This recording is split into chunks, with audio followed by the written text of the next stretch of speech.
Alors bonjour, Ludovic Leclerc, analyste pour Belgia Investor. Voici une vidéo concernant le pétrole et analyse qui se fera sur le contrat futur du crude. Alors, premièrement, un peu d'analyse historique, c'est-à-dire un graphique 2 ans en unité hebdomadaire. Donc on voit que milieu de l'année 2012, le point le plus haut a été les $120 sur le crude ici, courant du mois de avril. Ensuite, au mois de début mai, en tout cas, on a eu une grosse baisse là, de moins 14% sur le pétrole. Ça a été assez violent, et on est revenu sur un point bas ici vers les 83,65. Ensuite, pour toute la fin 2012, c'était 2011, pour toute la fin 2011 et début 2012, on a de nouveau revenu sur une impulsion haussière en direction des 72%, qui est souvent un objectif lors de rebond. 72% qui ont été maintenus donc aux environs des $110 pendant plusieurs semaines, et ensuite on est une nouvelle fois revenu sur le point zéro, même en enfonçant celui-ci courant du mois de juin 2012 des 83,65 en faisant un point bas vers 79,40. Depuis ce point bas, bien la semaine suivante, on a rebondi au-dessus du point zéro et on est revenu sur les 50% qui sont également des points de référence sur le rebond, les zones 50%, 72%, souvent des objectifs pour les rebonds, et ici ce fut le cas courant du mois de septembre 2012, on est revenu sur les 50% de retracement de Fibonacci. $101. Depuis ce retracement, on est revenu ici une nouvelle fois baissé, mais sans revenir sur le point le plus bas des 83,65. On a fait une petite zone de stagnation, et on semble pour l'instant, en tout cas avec le fin 2012, début 2013, reparti dans une impulsion qui pourrait peut-être nous conduire sur des points le plus haut. Alors en termes d'analyse hebdomadaire, on peut céder des retracements de Fibonacci, donc un objectif toujours 50% ici vers les $101, et si ce point est dépassé, les $109.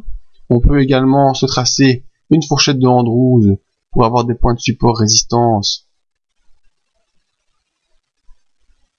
Voilà, vous voyez qu'on est maintenant déjà un peu sorti de cette fourchette, mais qu'on garde quand même le bas de cette fourchette comme point de résistance actuellement, une résistance oblique. Le cours semble pouvoir suivre cette ligne.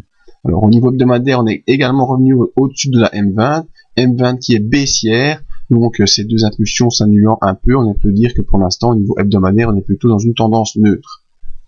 Voyons maintenant ce qui nous importe le plus, l'unité journalière. L'unité journalière sur une période de 3 mois. On va prendre un peu de recul. Donc voilà, on retrouve ces lignes de retracement, et on voit qu'en tout cas au niveau journalier, on est dans une belle impulsion haussière. On est au-dessus de la M20, au-dessus de la M50, également au-dessus de la M100, avec des bandes de Bollinger qui sont également haussières. La bande de Bollinger inférieure semblant même un peu s'ouvrir pour laisser encore plus de volatilité que ce qu'elle était actuellement. On peut essayer de se tracer un couloir haussier. Voilà, couloir haussier qui, comme vous le remarquez, est fort peu élargi, avec une borne basse ici qui a déjà un point de contact, 2 points de contact, 3, 4, 5 points de contact, donc la bande basse est largement validée. L'objectif de cette impulsion haussière, en tout cas, semblerait être ici cette zone des $97,40. Maintenant, pour avoir confirmation de poursuite de cette impulsion, il faut aller voir nos indicateurs. Un premier indicateur, le MACD, indicateur qui réagit de manière assez lente, donc pour pouvoir suivre une impulsion sur le swing trading, en tout cas en moyen terme, c'est très efficace. Et on voit ici qu'on avait eu un risque de croisement baissier, risque qui ne s'est pas produit. Et pour ceux qui suivent les vidéos depuis déjà quelques années, vous savez ce que ça entraîne. Les non-croisements baissiers, eh bien, ça entraîne une accélération haussière, en tout cas sur le MACD qui se reproduit sur le cours. Le stochastique, quant à lui, est toujours dans sa zone entre 80 et 100, donc zone d'impulsion maximale de puissance. Tant qu'il reste dans cette zone, il n'y a pas de risque retournement baissier. C'est un bon signe également. Très important, le RSI, qui note la force du cours par rapport à lui-même, et on voit très clairement que le RSI est en impulsion haussière, qu'il n'y a pas de souci à ce point de vue-là. Voilà. On voit qu'il n'y a pas de souci à ce point de vue-là. Le RSI est également en impulsion haussière dans la zone entre 60 et 80, zone d'accélération haussière. Très important également pour ce type de contrat futur, les volumes, et on voit que les volumes sont plutôt à l'achat, parce qu'il y a une progression depuis la fin décembre. Reviens ici mon petit graphique. Voilà, une progression depuis la fin décembre, des volumes acheteurs, c'est très net, il y a une progression, et on dépasse même, si je peux effacer cette ligne de progression, on dépasse même le dernier niveau moyen qui se situait plus ou moins ici. Vous voyez qu'on avait des pics d'achat à ce point de vue-là, et on a dépassé ces pics d'achat. Donc vraiment la psychologie autour de ce contrat futur crude est positive. Donc en résumé, sur le court terme, l'impulsion est haussière, avec des indicateurs qui sont tous orientés haussier également.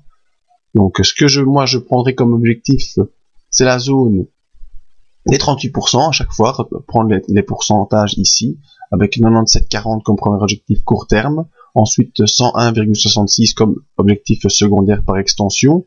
Ce qu'on peut également suivre, c'est la M20 qui va être le support dynamique à suivre. Donc, en cas de retracement, si le bas de ce couloir ne tient pas, eh bien on aura toujours la M20 en support. Et dernier support efficace pourrait être les 23% ici à 92,15. Donc actuellement, dans le court terme, si vous jouez le contrat futur, plutôt haussier. Premier objectif 97,40, deuxième objectif 101,66 $. C'était mon avis sur le pétrole.